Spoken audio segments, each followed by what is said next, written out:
Welcome to omega India TV news.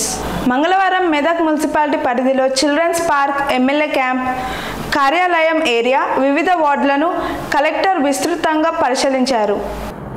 ఈ సందర్భంగా ఆయన మాట్లాడుతూ మెదక్ నియోజకవర్గ ఎమ్మెల్యే మైనంపల్లి రోహిత్రావు కృషితో మున్సిపాలిటీ అభివృద్ధికి CDMA గ్రాంట్ ద్వారా భారీ ఎత్తున నిధులు మంజూరు చేయడానికి మేజర్ రోడ్స్, డ్రైన్స్ నిర్మాణాలకు సంబంధించి ప్రభుత్వానికి ప్రతిపాదనలు సిద్ధం చేయమని చెప్పడంతో క్షేత్రస్థాయిలో పరిశీలించడం జరిగిందన్నారు.